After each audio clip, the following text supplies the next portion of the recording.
Hello, dear friends. We're sincerely happy to welcome you again. And today we're going to talk to the esteemed Igor Mikhailovich Danilov. Greetings. Igor Mikhailovich, in the previous video you touched on a very important topic. We were also talking about the alive and the dead. And you said, it's an interesting point, why do so many people, sane, normal, seemingly sensible people, obsessively desire or seek self-destruction? Especially now, when we are living in the end times, when our world is on the verge, and when climate disasters are taking place, we often hear people voice such a thought, well, it is high time. And we are very grateful to you for explaining that this kind of thought is also a desire of a large number of subpersonalities who actually produce such a background in a person.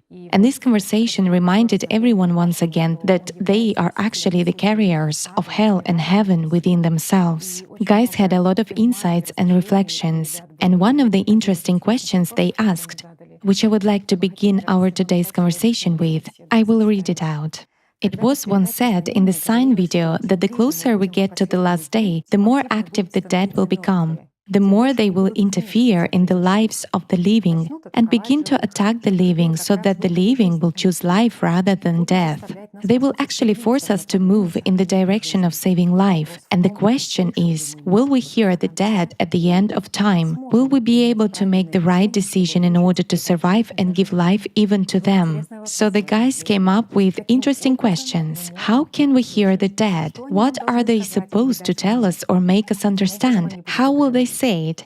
If by means of thought, then, on the other hand, such thoughts and states that come, blast it all, let this whole world collapse, let it end soon, they are not quite constructive. And on the contrary, they contribute to the destruction of the world to a certain extent. How can a person hear them?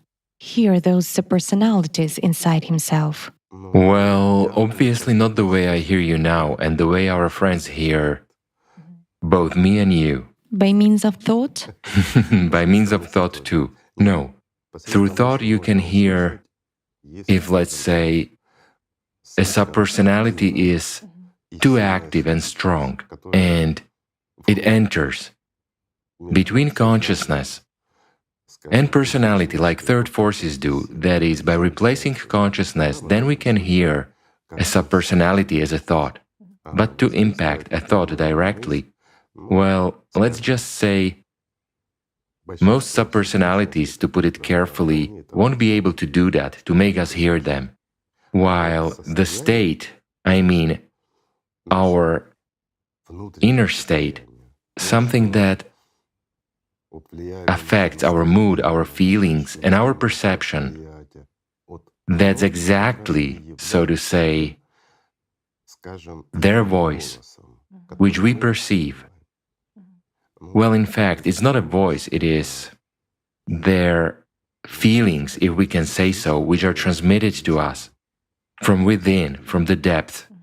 So later on, consciousness just sort of decodes it this way, converts it into a thought, right? Well, yes, you're right. It sort of decodes, interprets in its own way, and so on. But more often than not, we perceive these states as our own. And again, look, let's consider a simple example, friends. Imagine there is a conversation going on, or some scene is being shown, or we are watching somewhere in the gadgets that the world is coming to an end. And we, without even thinking, say that it is high time. Thus, we have already judged this world and passed a sentence on it, forgetting that we are part of this world. A simple question is, how is this possible, friends? Where is our instinct of self-preservation? Where is our aspiration to live? And why is this happening? And the main thing is that we say this precisely from that inner sensation. You cannot even call it a feeling, it's a sensation. But it is kind of dominant and pressing. From the inside, later on, it engulfs our thoughts. It sets, let's say, a topic of reflection for us, and it basically affects our daily life very significantly. In general, if we take a look, the dead have a very strong influence on the living. It's enough for us to look at what is now happening in the world, and we will not understand it through logic. Well, yes, we can consider that someone benefits, someone doesn't benefit, but what we've come to, in the world as a whole, I mean, in the economy, in geopolitics, and in the prospect, even in the prospect of, say, a nuclear war, right? Well, some people will say they're trying to stimulate their electorate and earn trust by playing with our feelings. Those who say that, I mean. But on the other hand, this is talked about, and there is already too much of it. Is this normal when people have a conversation that the whole world will be destroyed? Well, They have no doubt that the end of this world will come soon, yes. absolutely right. Even if they say in the heat of the moment that this world deserves it, but inside they have no doubt that this world is already coming to an end, and by which scenario this world is developing so far. This world is developing by exactly that kind of scenario which none of us, the living, would desire, so to say. Why? Because this is the futility of this world. It is the dead-end path of the whole civilization. Well, we don't have civilization, thank God. We have a community of people that is rapidly developing to no one knows where. So, the logic here is very simple. When sensible, intelligent, and even kind people say that this world deserves to be destroyed, at the same time dooming themselves to death, this is how the dead influence the living, how they influence our decision-making. And how are they going to stir us up, so to say, in this direction, so that we somehow move and save? You see, there's a paradox here. There's a paradox. Because subpersonalities are really afraid of death. The second one, I mean, they are afraid of that very precipice, that very abyss, and dissolving there. But their existence is also hard and unbearable. They want to get rid of suffering, but they are afraid of death. And it depends on what prevails. Let's put it simply, whatever life is, it is life. And they cling to it. So, no matter how much they want to end their suffering, and we feel that too, they also want to prolong their existence. And we feel that as well. The only question is, what will dominate and how we will react to that? Well, if we sort this out, they will certainly not vote for the creative society, let's say. This is also interesting, because consciousness expects that they will surely stand up for us and want to live so much that they will start telling us some solutions or teach us something or say, look, the creative society, what a good life prospect you and I will have. Wait, how will they say it if we perceive them only at sort of an intuitive or barely perceptible level? Maybe thoughts will arise inside our heads such as, look, what great prospects await us in the creative society. Prospects, but not for them. The thing is that those prospects which are opening up before humanity, before us, friends, in the creative society are not available to subpersonalities, while the development of a more perfect society is destructive for them. However, the point is that this way gives them a great postponement for many, many years, right? Nevertheless, they understand perfectly well that we as humankind will most likely choose not the creative society, but rather a single world government. Why? Because, after all, the dead have a very strong influence on the living. And look, they have a hierarchy. I mean, in general, there, which is behind the shadow of life.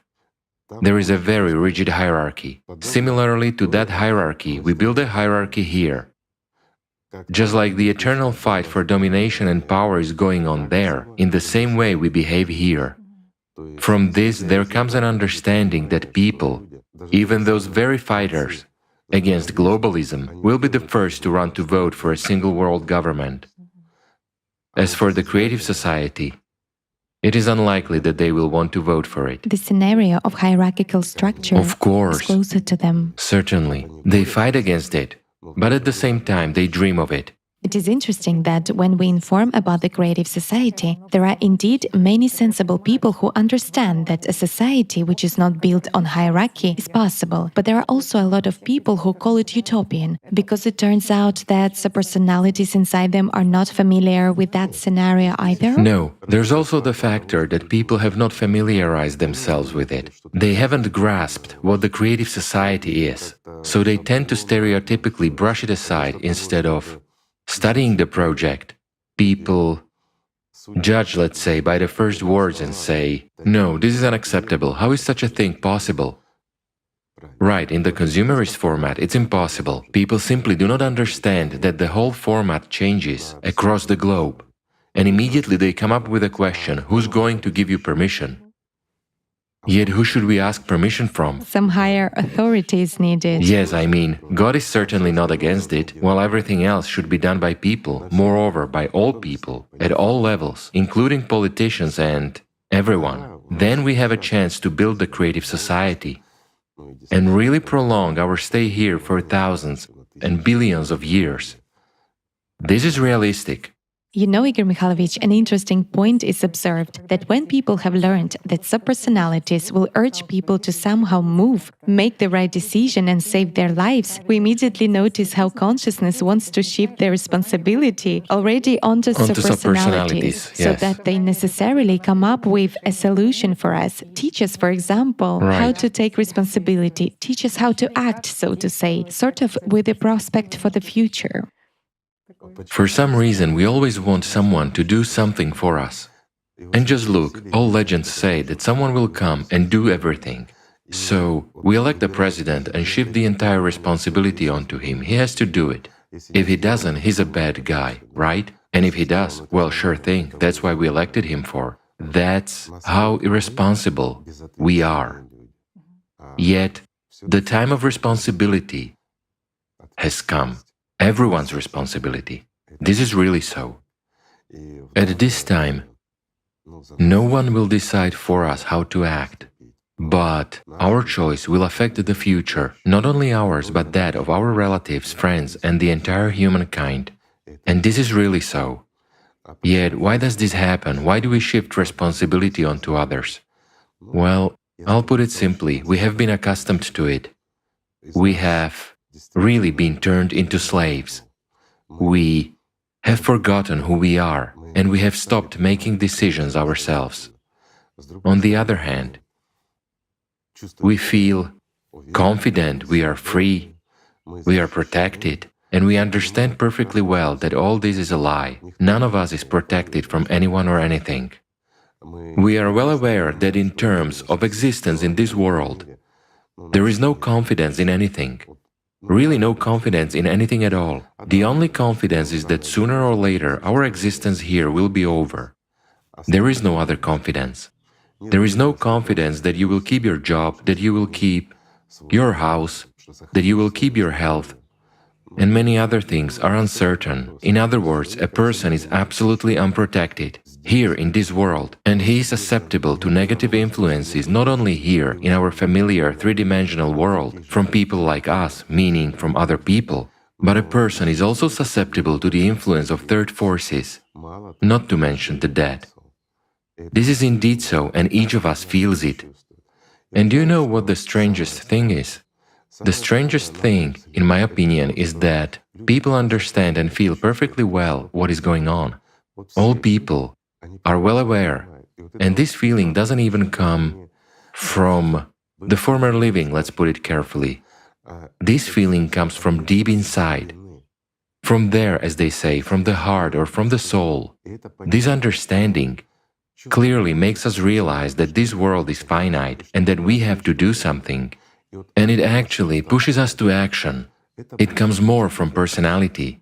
That is really from the soul to personality. Without such a background of doom. Absolutely right. And it indicates that we can do something. And here consciousness comes into play, which parries all this and says, what is there to fight against? Everything is fine after all. It may have rained somewhere, or there may have been an earthquake in some place. Is it the first earthquake on Earth or what? Well, a volcano has erupted, but it has always happened. It has got slightly warmer. Rejoice, it has become warmer, right? Why is the system so carefree in us? Is it afraid of death? Oh Oh, just because it's immortal. Here is the answer in unison to your question. The system itself is immortal. For it doesn't matter if a sphere exists or not, it has billions of such spheres. So why should it be worried about it? You know, I'll put it this way. Imagine there's a certain website on the internet and everyone visits it, okay? One person doesn't visit it. That's it. One user drops out, but another will show up. It's the same for the system. It doesn't care if a sphere exists or not. But for us, as a user, it is extremely important. Why? Because this is our world. We cannot go beyond the sphere. And the end of its existence is not very desirable for those, let's say, who lived before us, but didn't become free. That's the point. So our consciousness is mortal. Right. It is frightened, while the system itself is not? Our consciousness is... The system is not, while our consciousness is certainly mortal. After all, that which becomes a subpersonality is our consciousness, both primary and secondary, and we as personality become a subpersonality too. But then we have a clear understanding, we hear and understand where consciousness is and where we are. We understand what it wants and how the world is arranged. But don't we understand this now? We simply do not invest our time and attention in exploring ourselves, in observing where thoughts come from and how they come. We spoke about it a million times already. Well, this is indeed true. Just observe. Observe how you perceive information, how you process it, and, in general, what's going on inside you, what you know, and what you don't know yet. After all, it's easy. It's enough just to sit down, calm down, and look inside yourself, taking into account the problem of that very climate, to think about the future of our planet, about your own future. And here's a paradox. When you think about the planet, it is finite. When you begin to think about your own future, then superficial perception switches on and we kind of cannot even see death ahead of us. So as you and I already discussed, a person is on the verge of death due to illness or something else, but he continues to make plans for years to come. Consciousness doesn't perceive that. It doesn't perceive the concept of death. For it, death is the spiritual salvation of a human, as personality. That's what it doesn't want. It is even interesting that when you know these scenarios, you see how consciousness certainly wants to take care of today. And I remember how you once spoke about subpersonalities, about the kind of life experience they have. They think only about how to quench their inner hunger here and now. Yes. So apparently subpersonalities will not teach us responsibility, No. because their path is precisely the path of irresponsibility. If they had been responsible, they would be alive. But they became dead, which means they simply destroyed themselves. They doomed themselves to suffering and death. What kind of responsibility of the dead can we talk about? What can they teach us, right? And what can they teach us? Do they have the experience of life? No. They have the experience of manipulation and the experience of how to destroy their future. That's what they actually teach us. To leave it for later. Yes, that which you must have done yesterday, right? That's the way it happens. And who hasn't encountered such things? You see, this tangible world of ours, well, it is much simpler and more complicated at the same time. If we treat it superficially, without proper attention, it seems that everything is fine. It seems that we are settled well in life. If we do not think about ourselves, if we do not pay attention to our inner feelings and perception and just live by patterns, like any animal, then everything seems to be fine. Well, there are some problems, but they can be solved, especially if a person is more or less settled. But inside there is emptiness. And having become a slave to his own consciousness, a person already inevitably begins to die, meaning he already transitions into the state of subpersonality. Let's take a look at a simple example. A person lives, everything seems to be fine, everything is great, he has a family, a house, a job, and there is nothing to complain about at all. He gets up in the morning, the sun is shining, so he's supposed to rejoice. But why is there sadness inside? Why is there heaviness? Well, we begin to justify it by saying that we are thinking about the future. And now is the time of turbulence in the economy and in geopolitics, so perhaps because of that a person may feel some a heaviness inside, right? He's trying to interpret it. Uncertainty about tomorrow. Well, in fact, to be honest, there are no people who can take a deep breath right now and say freedom. No, they can say it, but what's the point? And what about feeling it with full breath as well as confidence in the future? That's the whole phenomenon, because inside people feel all the reality and the approaching finish line. That's why people are unhappy. Look how it occurs. It seems like, well, everything is simple. All it takes is for people to change, let's say their behavior, to choose something positive and everything will change. I'm not even talking about the creative society. To switch to positivity in general. Are people able to switch to positivity? Many will say, but the world is so negative, right? How can you switch to positivity in it? Well, that's exactly the point. Why do we need negativity? Why do we activate it? I'm not talking about the climate or anything like that now. I'm talking about relationships between people, countries, and so on. Why do we activate negativity? Why can't we find positivity and unite on what is positive? Because they're someone's interests. Well, even those whose interests give rise to these negative situations, so to say. Anyway, those people have negativity inside. So it turns out to be a vicious circle. And how to get out of this circle, Igor Mikhailovich? How can people defeat this consciousness inside themselves? By taking responsibility, to take a sensible look at what is happening, at what's going on around them, at what is really happening to the climate, to look responsibly at one's future, at one's family and friends, just to take responsibility. Now is the time of responsibility, that's a fact. Let's say, if a person really approaches his life, first of all, responsibly, he will understand what he should do. Any normal person will understand that the world needs to be changed, and it needs to be changed for the better. That's for sure. I also remember you once said that Shaitan can be defeated, the system can be defeated only by openness and the truth. And there is no other way. A liar can only be defeated by truth. That's the whole answer. Therefore, responsibility, truth, and God's love, and everything will be fine. In general, the topic regarding the dead is always uninteresting. They made their choice. They deserved what they received. You know, Igor Mikhailovich, the main thing is what conclusions a person comes to inside himself. Also, the topic may be hard. Well, it's not hard, it's unpleasant. But it is very important, since you understand that responsibility is something that is characteristic of their life. Because being dead inside, you will be the one who will shift responsibility. Being dead inside, you will be the one who will postpone for later. And only by feeling this life inside, or at least striving for this true life, you will be the one who will take responsibility. That only their life can have responsibility, and it contributes to life. So, friends, let's take responsibility. Responsibility of the alive. First of all, responsibility of the alive, and let's just love each other. Thank you. Thank you very much. Thank you, friends. Peace be with you.